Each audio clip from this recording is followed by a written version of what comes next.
J'ai trouvé la sélection de ce Wander France Festival réjouissante. Pourquoi? Parce que pour moi, on a ici des vidéastes qui sont en phase avec leur temps, en phase avec le tourisme d'aujourd'hui qui doit absolument se réinventer. Et les vidéos qui portent sur les territoires doivent elles aussi se réinventer. J'étais séduit par la qualité d'image, mais aussi par la narration, parce qu'il y a certains films qui s'en sont vraiment bien sortis au niveau du scénario, avec vraiment une introduction, un développement, une fin, ce qu'on attendait d'un vrai film dans cette sélection.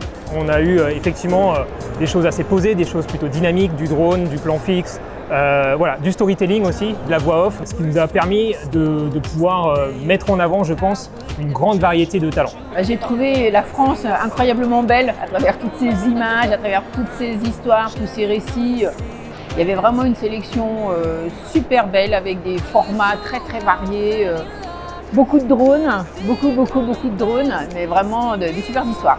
Le choix a été dur à faire. Ce qui est ressorti, c'est que les gens ont vraiment essayé d'insister sur la narration, de raconter une histoire, pas juste des images pour des images, et ça c'était vraiment chouette. Ce qui me semblerait intéressant à approfondir encore pour l'édition suivante, c'est peut-être d'être encore plus engagé, encore plus personnel dans sa façon de traiter son rapport à un territoire. Vous n'êtes pas obligé de faire vraiment les plus belles images du monde, ce qui compte surtout c'est le scénario. Nous en tant que jury, on fait vraiment attention à ce que vous respectiez le brief du festival. La voix off, le storytelling via la voix off, c'est quand même une solution de facilité qui marche bien et j'encourage vraiment beaucoup de personnes à utiliser cette technique.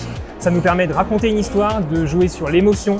Et être encore plus surpris par des productions, essayer de dire à quoi ressemble la vidéo de tourisme des 5 prochaines années plutôt que de faire la meilleure vidéo de tourisme des 5 dernières années. Pour l'année prochaine, j'aimerais bien être surprise par un peu d'humour, quelque chose qui nous chatouille un peu l'esprit en plus.